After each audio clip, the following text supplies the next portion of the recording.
not loaded at this point. Poise your firelocks. Cock your firelocks. Present.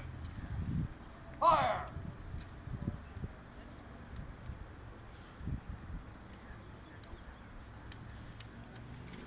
Half cock your firelock.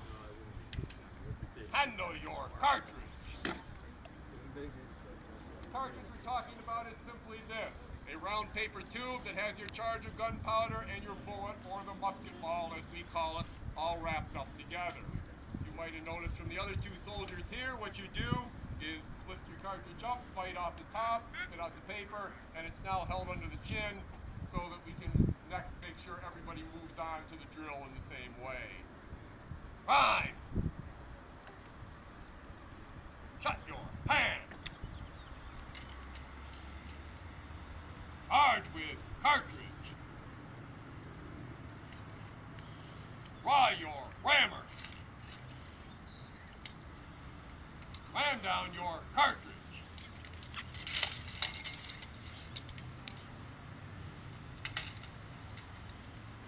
Return your rammer.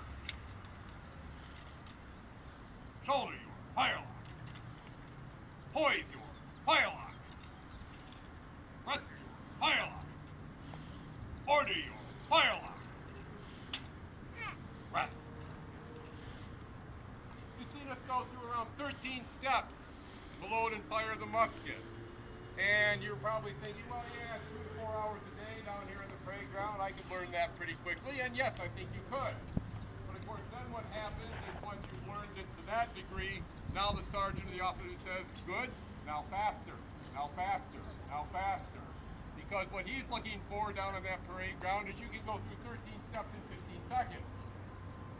That's not much time to make any mistakes if you don't really have the drill down yet. And here's another one of the many reasons you're drilling 2 to 4 hours, in some cases 6 hours a day as a brand new soldier, is to literally get this drill drilled into your head so eventually he doesn't have to tell you every single command, because that's what slows the process down. You want to get everybody to be able to do the same thing, the same way, the same time, as fast as possible. Not too much to ask for, right? This rate of fire of 2 to 3 rounds a minute is the quickest that a professional soldier at the time is expected to get. Now, once again, think this through a little more. You may think, well, yeah, all right, a little more work, a little extra practice here, I've got it down.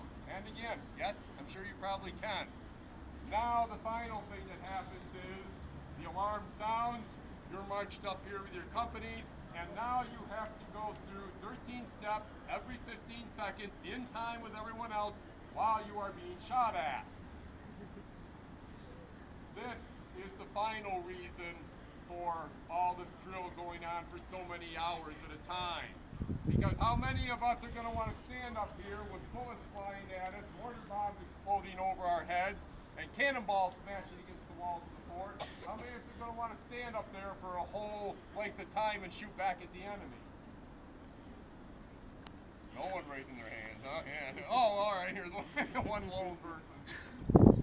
Yeah, that's not a place we would choose to be in if we didn't have to. And our natural inclination of self-preservation is get off this bastion and protect myself. This constant drill, this hour after hour drill, day after day, week after week, is building up your discipline and your training. If you get good in your training and your discipline, you get confident. You're sure that you can do the job you need to do. If you're sure you can do the job you need to do, that increases your determination to do well. In this case, that's defending this fort against an attack.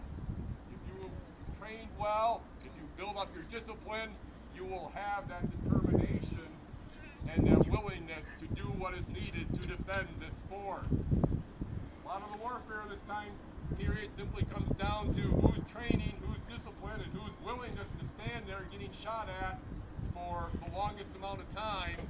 They're the ones that are going to win the battle. Even here in the case of the British siege, the British aren't attacking us constantly, they're not bombarding us constantly, but they are wearing away little by little at the physical defenses of the fort. trying to knock out cannons, trying to run us low on ammunition, and of course as they're doing that, they're little by little wearing away at our mental defenses. How long are we going to be willing to stay inside here, working together, still firing down to keep them as far away as possible, while they little by little are smashing away our defenses, robbing us of a good night's sleep, keeping us from eating well as our supplies start to run out, and every time we go to get more ammunition, we see just how much lower our stock of ammunition is getting.